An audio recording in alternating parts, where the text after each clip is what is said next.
तो hello guys, कैसे हैं आप लोग। मुझे उम्मीद है कि आप लोग बहुत ही अच्छे होंगे। मामो एंड जिंसी के एपिसोड नंबर 17 में आपका स्वागत है।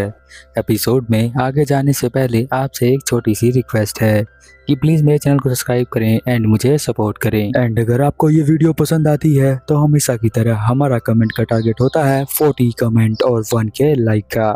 चलिए अब ज़्यादा देर ना करते हुए इस एपिसोड को हम लोग स्टार्ट करते हैं। एपिसोड के स्टार्टिंग में यहाँ पर हम जिंसी को देखते हैं जो ग्योकू के पास आया होता है। वो उससे कहती है कि मामो जो है बहुत देर से हमें मिल नहीं रही है। जिंसी एकदम से सीरियस हो जाता है और कहता है कि वो कब से गायब है। यहाँ उसकी मेड बताती है कि वो हाफ डे से गायब है। पूरे दिन वो दोपहर में कहीं गई थी और साथ में वो पोस्टर भी बांट रही थी। ये पोस्टर उसके डैड ने ही लिखा था जिसपे यहाँ प्रिकॉशन लिखा गया था कि उन्हें क्या क्या नहीं करना है, उसको वो चिपका रही थी। उसके बाद मैंने यहाँ पर सर्च किया बहुत जगहों पर, बट वो मुझे मिली नहीं। उसके बाद मुझे पता नहीं वो कहाँ है। यहाँ पर वो सोचता है कि कई बार मामो ऐसे गायब हो चुकी है बट वो तो वापस आ जाती है। गाओगू यहाँ परेशान है क्योंकि मामो ने बहुत सारे लड़कों या लड़कियों से यहाँ पे पंगा ले रखा है, तो कहीं वो लोग उसे नुकसान ना पहुँचाए।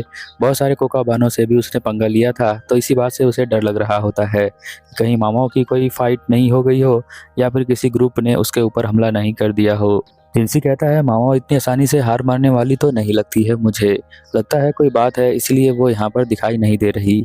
अब वहाँ पर डॉक्टर के पास जाता है और पूछता है कि यहाँ पर मामा जो है मुझे मिल नहीं रही है, तो क्या आपको पता है। वो उसके फादर से पूछता है। यहाँ पर वो कहता है कि हाँ वो बहुत देर से मिल नहीं रही है, इसलिए मैं पूछने के लिए आया हूँ, तो क्या आप लोग उसके बारे में जानते हैं। यहाँ पर जो डॉक्टर होता है बता रहा होता है कि वो यहाँ पर आई थी किस तरह की दवाई बनाने के लिए जिससे कि सर में दर्द ठीक हो जाए, बट उसके बाद वो यहाँ से चली गई पोस्टर बांटने के लिए। फिर वो पूछता है कि उसकी जो बिल्ली थी जो मामा है वो कहाँ पर है। तो वो सोच रहा होता है कि उसकी आखिरी टाइम जो बिल्ली है मैंने देखी थी उसी के पास थी। वो किसी तरह का दवाई निकाल रही थी, तो वो बिल्ली उस दवाई को खाना चाहती थी। मामा का फादर सुनते ही समझ जाता है कि वो किस तरह की दवाई के बारे में बात कर रहा होता है। जब वो दवाई को देखते हैं तो वहाँ बहुत सारी दवाई होती है जब मामा ने ओपन किया था, बट इसके फादर जब उसको ढूंढ के यहाँ पर ओपन कर रहे होते हैं और चेक कर रहे होते हैं तो उसमें तो बहुत ही कम दवाई होती है, जिसका मतलब यह है कि मामा ने यहाँ पर दवाई निकाली थी थोड़ी बहुत। अब उसका यूज किस लिए किया था ये तो नहीं पता है, हो सकता है कैट ने भी उस दवाई को खा लिया हो। उसका डैड कहता है कि अब मुझे भी आपके साथ चलना पड़ेगा, मुझे माफ़ करना बट मैं भी आपके साथ ही चलूँगा। यहाँ पर जिंसी कहता है कि ठीक है तो आप भी चलिए, मुझे लगता है कि आप भी डर गए हैं अपने बेटी के खोने से। अब वो लोग जा रहे होते हैं। यहाँ रास्ते में गाउसू कहता है कि हम लोग जो है उस कैट को क्यों ढूंढ रहे हैं। जिसे कहता है मुझे भी नहीं पता है। फिर यहाँ पर उस मेडिसिन को वो ढूंढ लेता है उनका फादर, और फिर यहाँ पर जो हमारा गाउसू है वो ढूंढ रहा होता है उस बिल्ली को।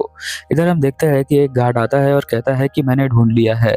जब वो बिल्ली के पास पहुँचते हैं तो वो अजीब सा बिहेव कर रही होती है, जैसा कि उस बिल्ली ने कुछ खा लिया हो या फिर पी लिया हो। जिनसे उस दवाई को देखने लग जाता है और साथ में यहाँ पर उसके फादर जो होता है उसे एक पेपर मिलता है, बट उस पेपर में कुछ दिखाई नहीं दे रहा होता है। जिंसी का फादर कहता है कि ये पेपर में कुछ ना कुछ तो लिखा है, अब हम जो है दुआ चलते हैं लैब के अंदर। जहाँ पर जाने के बाद वो यहाँ मोमबत्ती के ऊपर रखता है तो फिर वो जिसके ऊपर लिखा होता है वो यहाँ दिखाई देने लग जाता है। उस पर जो है मंदिर के बारे में लिखा होता है कि मंदिर कहाँ पर है। तो यहाँ पर वो जब जिंसी बोलता है कि मंदिर यहाँ पर नॉर्थ साइड में है, तो शायद वो वहीं पर जाना पड़ेगा हमें। साथ में ये दवाइयों के बारे में बताता है कि ये थकावट जो है वो दूर कर देती है और कोई बात नहीं है। यहाँ पर बिल्ली ने भी शायद उसे खा लिया होगा, इसलिए ये इस तरह से बिहेव कर रही है। जिंसी यहाँ मन में सोचता है कि मामा को पता था कि उसके फादर ये जो है पेपर ढूंढ लेंगे। यहाँ पर वो बताता है कि मैं अब जो हूँ नॉर्थ साइड जाने वाला हूँ, तो क्या आप भी चलेंगे वहाँ पर। बट उसके फादर यहाँ पर मना कर देते हैं। वो कहते हैं कि मेरा काम यहीं तक था, इसके आगे मैं नहीं जाने वाला। फिर हम देखते हैं कि उसके फादर के चेहरे पर कोई भी इमोशन नहीं होता, हालांकि यहाँ पर मामा के चेहरे पर भी ज़्यादा इमोशन हमें देखने को नहीं मिलते हैं। यहाँ पर उसका फादर कहता है कि वो 1 साल के लिए गायब हो गई थी इसके बीच में भी, तभी मैंने उसको ढूंढा नहीं। मामा के गुम होने जुटाने के कारण यहाँ जिंसी जो होता है उसके चेहरे पे हमेशा गुस्सा दिखता है हमें। हम देखते हैं कि गुस्से में वो जा रहा होता है, तभी एक ओकाबानो और एक मेड उसे देख रही होती है, तो वो फिर से स्माइल करने लग जाता है। उसे किसी प्रोफेशनल की तरह बिहेव करना पड़ता है, चाहे वो गुस्से में हो चाहे कैसे भी हो। तभी भी वो स्माइल करते हुए चला जाता है। सारी बातें यहाँ पर वो गागू को बताता है और साथ में पेपर उन्हें दे देता है। अब सभी लोग इस पेपर को देखने लग जाते हैं कि इस पे क्या लिखा हुआ है, बट वो पढ़ नहीं पाते क्योंकि उसमें बहुत ही कॉम्प्लिकेटेड वर्ड्स में लिखे होते हैं और सही से उसने वर्ड्स बनाए भी नहीं होते ताकि उन्हें समझ में आ जाए। अब सभी मेड यहाँ पर देखने लग जाती हैं तो उन्हें जो है एक नाम याद आ जाता है जिसका नाम सुई सुई था, जिसका नाम सियासुई था, जो यहाँ पर मामा की फ्रेंड है। यहाँ पर उन्हें पता होता है कि वो मामा की फ्रेंड है। जिनसी को पर पता नहीं होता। जिनसी को उसके चाव माओ जो फ्रेंड है दूसरी वाली, उसके बारे में पता होता है। यहाँ पर वो कहता है कि उसे तो मैं मिल चुका हूँ बट दूसरी वाली से मैं नहीं मिला हूँ, तो लगता है मुझे जो है उसे ढूंढना पड़ेगा, बट उसके बारे में मैं ज़्यादा कुछ नहीं जानता हूँ। तो वो पता लगाने के लिए यहाँ पर भेज देता है सुई सुई के बारे में कि पता लगा के आओ कि ये मेड कौन है।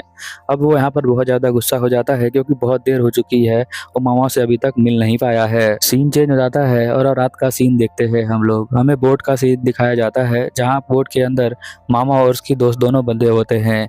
वो दोनों सोच रहे होते हैं कि उन्हें कहाँ ले जाया जा रहा है। वो पूछती है कि क्या तुम्हें पता है कि हम कहाँ जा रहे हैं, तो मामा कहती है कि मुझे नहीं पता है। यहाँ पर वो सोचती है कि मेरे पास कुछ नहीं था चॉइस सुरई के आगे, अगर मैं कुछ भी करती तो यहाँ पर इसे नुकसान पहुँच जाता और मैं अपने दोस्त को नुकसान नहीं पहुँचाना चाहती थी। इसके अलावा उसे जो है एक सीक्रेट रास्ता भी देखने को मिला है। उसी वक्त जो है वहाँ पर वो लिख देती है उस पर्चे के अंदर और फिर उसे सीक्रेट रास्ते से यहाँ बाहर निकाल लिया जाता है। मामा को इस रास्ते के बारे में कभी पता नहीं होता है और उसे लगता है कि यहाँ पर जिनसी कैसे न कैसे ढूंढ कर यहाँ तक पहुँच जाएगा। हम देखते हैं उसकी दोस्त यहाँ पर सोने लग जाती है तो मामा भी यहाँ पर सो जाती है। जब वो सो के उठते हैं तो यहाँ पर एक आइलैंड के ऊपर होते हैं जहाँ मामा सोच रही होती है कि इन्होंने रास्ते में 2 बार बोट को चेंज किया, पता नहीं ये लोग कहाँ पर लेकर आए हैं। यहाँ का टेम्परेचर देख कर लगता है कि इधर का मौसम बहुत ही ज़्यादा अच्छा है। यहाँ पर वो देखती है कि उसका एक्सप्रेशन चेंज हो जाता है जब वो एक सांप को देखता है सुरई। जैसा कि आपको पता ही है सुरई जो है यहाँ सांप से डर जाता है बट मामा नहीं। मामा जो होती है उस सांप को पकड़ लेती है और हवा में उछाल देती है। हवा में उछालने के बाद वो सांप सीधा जाके गिरता है सुरई के आगे। उसे देखते ही यहाँ पर सुरई बहुत तेज डर जाता है और उसके दिल में अजीब सा होने लग जाता है। तभी उसकी दोस्त जो मामा की होती है वो उसके पास आती है और उसे शांत करने लग जाती है। सुरई यहाँ पर कहता है कि तुम क्या सोच रही हो। यहाँ पर मामा जो होती है एक बात को कंफर्म करना चाह रही होती है। वो समझ जाती है उसकी दोस्त और सुरई दोनों मिले हुए हैं, वो एक दूसरे को पहले से ही जानते हैं और उसके सामने एक एक्टिंग कर रहे हैं। मामा इतनी भी ज़्यादा बेवकूफ़ नहीं है जो इनकी बातों में आ जाए। वो कहती है कि यहाँ पर जो मेरी दोस्त है उसका नॉलेज कुछ ज़्यादा ही है, ऐसा लगता है कि वो बहुत ज़्यादा रिच फैमिली से बिलोंग करती है।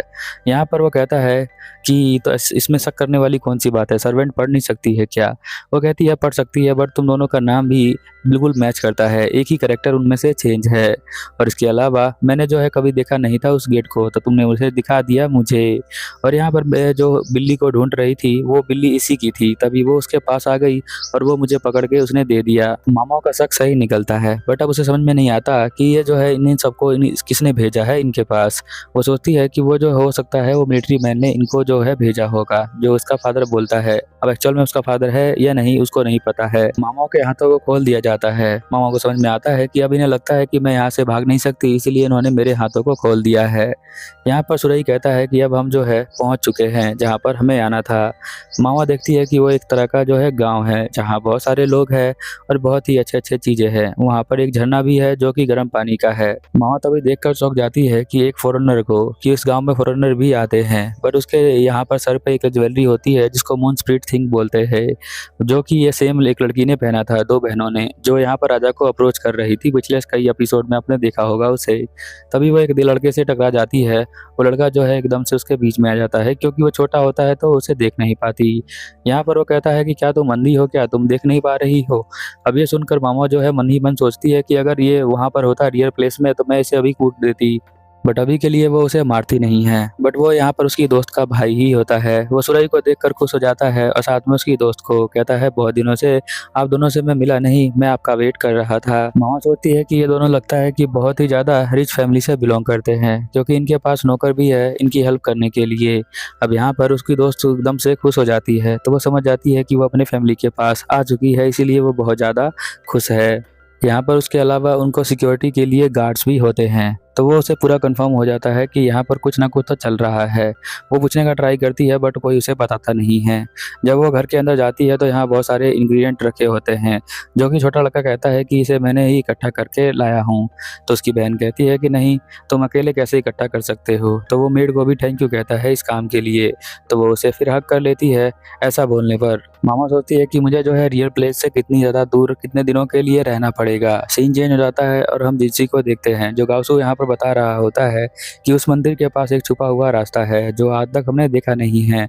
वो खुफिया रास्ता है। यहाँ पर बताता है कि एक वो बंदा और है जो यहाँ पर गायब हो गया था, उसका नाम सुरई है। और सुई सुई के बारे में बताता है कि इस नाम की कोई भी सर्वेंट यहाँ पर रजिस्टर नहीं है। यहाँ पर चौंक जाता है जिनसी, ये सोचता है कि वो अभी तक एग्जिस्ट ही नहीं है, मतलब वो है ही नहीं। फिर तभी देखते हैं एक गार्ड आता है और कहता है कि गावसू को कुछ हो गया है। जैसा कि आपको पता ही है कि यहाँ पर गावकू जो है वो प्रेग्नेंट है। प्रेग्नेंट लेडी के साथ कुछ करने के लिए ही ये प्लानिंग की गई है। इसी बात से वो जो है यहाँ पर गुस्सा हो रहा होता है और साथ में मामा को उन्होंने उठा लिया है। ये एपिसोड यहीं पर ख़त्म हो जाता है। अगर जानना है कि आगे क्या होने वाला है तो आप चैनल को सब्सक्राइब करें एंड मुझे सपोर्ट करें। मिलता है अगले एपिसोड में, तब तक के लिए ओवर एंड आउट।